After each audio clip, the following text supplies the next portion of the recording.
नमस्कार दोस्तों, फिर से स्वागत है आपका आपके ही चैनल, आपके ही यूट्यूब परिवार में।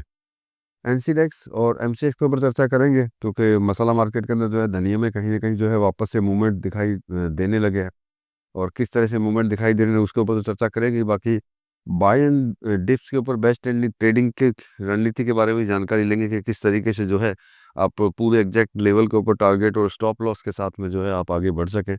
तो मतलब कि वीडियो जो है आप लोगों के लिए है, लेकिन ये समझ सकते हैं कि वीडियो जो है सिर्फ आपको दिखाने के बताने के लिए बनाया गया, नहीं समझ सकते हैं आप विचार कर सकते हैं आप अपने इस हिसाब से कि आपको इसमें आज जो है आगे क्या करना है। आप अपना दिमाग भी इसमें ज़रूर लगाएं कि भाई किस तरीके से जो है आपको आज जो है एनसीडेक्स के अंदर मतलब वायदा बाजार के अंदर आपको आगे बढ़ना है, क्योंकि मेरा काम होता है सिर्फ थोड़ी बहुत जानकारी देना, बाकी आप अपने विचार से भी जो है कर सकते हैं। तो सबसे पहले धनिये से स्टार्ट करेंगे। धनिये में जो है कल क्या रहा और आज जो है आप क्या कर सकते हैं। तो अप्रैल कॉन्ट्रैक्ट की अगर बात करते हैं तो धनिये के अंदर जो है 5% का अपर सर्किट के साथ में जो है क्लोज हुआ। ये बड़ी अच्छी बात है। यहाँ साफ दिखता है कि बाजार जो है बाजार में साफ संकेत है कहीं ना कहीं तेजी के। तो शॉर्ट कवरिंग और नई खरीदी दोनों एक साथ आई, ये सबसे बड़ी चीज़ है। अब रणनीति की बात करते हैं बाय ऑन डिप्स की, तो खरीदी जो है 11,350 11,400 के करीब कर सकते हैं। स्टॉप लॉस जो है 11,080 के ऊपर लगा सकते हैं। टारगेट पहले टारगेट की बात करते हैं तो 11,850, दूसरे टारगेट की अगर बात करते हैं तो 12,200। बाकी आप अपने हिसाब से कर सकते हैं। जो भी स्टॉप लॉस वगैरह लगाना हो 100% लगाइए, उस चीज़ को हमेशा ध्यान रखिए। मतलब तेज़ी जो है मजबूत है, लेकिन अपर सर्किट के बाद हल्का मुनाफा वसूली आ सकती है, ये बात हमेशा ध्यान रखिएगा। और वहीं पे जो है कहीं न कहीं मुनाफा वसूली जब आती है, वहीं पे जाकर के कहीं न कहीं जो है आप खरीदी की रणनीति जो है बना सकते हैं कि किस तरीके से आपको खरीदना चाहिए। क्योंकि जब भी किसी भी कमोडिटी में अगर अपर सर्किट लगते हैं तो मुनाफा वसूली का रिस्क जो है उसके अंदर बढ़ जाता है। बाकी पर आपको भी पता ही होगा। माई कॉन्ट्रैक्ट की अगर बात करते हैं तो खरीदी जो है 11,480 और 11,550 पे कर सकते हैं। स्टॉप लॉस जो है ज़रूर लगाएँ 11,200 पे आप अपने हिसाब से। टारगेट जो है 12,050 और 12,400 का। अप्रैल की तुलना में मई कॉन्ट्रैक्ट पोजीशन ट्रेड के लिए जो है ज़्यादा सुरक्षित है, बाकी आप अपने हिसाब से कीजिए। अब जीरे की बात करते हैं क्योंकि इसमें भी जो है कई दिनों से जो है कहीं न कहीं जो है किंतु परंतु इसके अंदर कंटिन्यू चल रही थी।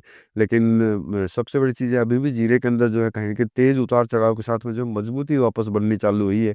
लेकिन ऊपरी स्तरों पर जो है रुकावट जो है साफ दिख रही है। चलिए जान लेते हैं बायन ग्रुप्स की रणनीति जान लेते हैं भैया। तो खरीदी जो है 23,900 और 24,050। स्टॉप लॉस जो है 23,580 पे लगा सकते हैं। टारगेट रख सकते हैं 24,700 और 25,200। बाकी आप अपने हिसाब से कीजिए। फरवरी महीने में नई आवक का दबाव रहेगा, इस चीज़ का भी ध्यान रखिएगा। इसलिए सबसे बड़ी चीज़ है, इसलिए ऊपर भागकर खरीदी से बचें, ये चीज़ का ध्यान रखिएगा। क्योंकि कभी कोई भी कमोडिटी जब तेज़ी की तरफ भागती है तो सिर्फ तेज़ी दिखाई देती है। तो थोड़ा नीचे की साइड भी ध्यान रखिएगा कि नीचे भी जा सकती है, इस चीज़ को ध्यान में रख कर के काम कीजिए। अप्रैल कॉन्ट्रैक्ट की अगर बात करते हैं तो 24,100 और 24,200। स्टॉप लॉस की अगर बात करते हैं तो 23,750 और टारगेट की बात करते हैं तो पहला 25,000 और दूसरा 25,500। मतलब कि मध्यम अवधि के लिए मार्च के मुकाबले में अप्रैल का स्ट्रक्चर जो है ज़्यादा बेहतर नज़र आता है। बाकी आप अपने हिसाब से कीजिए। हल्दी की बात करते हैं तो रिकवरी ट्रेड है, रिस्क के साथ में इस चीज़ का भी ध्यान ध्यान रखिएगा। तो मार्केट की स्थिति की अगर बात करते हैं हल्दी की, तो हल्दी में जो तेज़ी है वह रिकवरी पर आधारित लग रही है। नई आवक अभी भी रिस्क फैक्टर बनी हुई है। इस चीज़ को ध्यान में रख कर के आप आगे काम करें। तो आज की अगर खरीदी की बात करते हैं तो 16,550 और 16,650 के ऊपर कर सकते हैं। स्टॉप लॉस जो है 16,250 पे लगा सकते हैं। टारगेट जो है 17,250 और 17,600। अभी जो है रेंज ट्रेडिंग करें और बैकआउट मिलने पर जो है अपनी पोजीशन बनाएं, इस चीज़ का जो है ध्यान रखिएगा। बाकी आप अपने विचार से कीजिए। अब माई कॉन्ट्रैक्ट की अगर बात करते हैं तो 16,600 और 16,700। स्टॉप लॉस जो है 16,300। टारगेट जो है 17,400 17,850 पे जो है आप रख सकते हैं। बाकी आप अपने हिसाब से कीजिए। अब चल बढ़ते हैं भैया एमसीज मतलब कि छोटी इलायची कार्डोमम की तरफ। तो फरवरी मार्च कॉन्ट्रैक्ट की बात करें, इलायची में स्थिर चाल है, सीमित वॉल्यूम देखने को मिल रहा है। मतलब कि यूँ समझ सकते हैं कोई ज़्यादा उतार चढ़ाव ज़बरदस्त जो है इसके अंदर दिखाई नहीं देते हैं। रणनीति की बात करते हैं बाय ऑन डिप्स पे तो 2580 और 2600 के करीब आप खरीदी पे देख सकते हैं। बाकी आप अपने हिसाब से कीजिए। स्टॉप लॉस जो है 2535 और टारगेट जो है 2680 और 2750 के ऊपर आप रख सकते हैं। यहाँ धीमी लेकिन सुरक्षित बाय ऑन डिप की रणनीति रखें। बाकी जो है आप अपने हिसाब से कर सकते हैं। और ओवरऑल ट्रेडिंग के लिए अगर छोटी सी गाइडलाइन को हम लोग अगर मानते हैं तो केवल गिरावट पर खरीदी करें, भागकर नहीं। मतलब कि अगर तेजी में चल रहा है तो आप एकदम से जो है सिर्फ खरीदी के ऊपर ध्यान दें, ऐसा ना करें।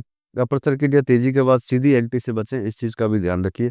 स्टॉप लॉस का जो है हमेशा सख्ती से फॉलो करें। कभी भी ऐसा ना सोचें कि स्टॉप लॉस ना लगाएं, तो कहीं नहीं लगाएंगे तो कहीं ना कहीं जो है प्रॉब्लम ज़रूर होगी।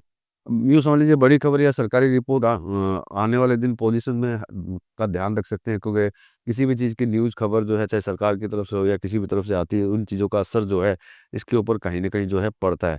तो ये ट्रेडिंग प्लान था, अगर आपको अच्छा लगा हो तो भैया लाइक और सब्सक्राइब कर लीजिएगा। अगर यहाँ तक वीडियो देखा हो तो लगता हो शेयर के लायक है तो शेयर भी ज़रूर कर दीजिएगा। मिलेंगे अगले वीडियो में अगली जानकारी के साथ में, तब तक के लिए धन्यवाद।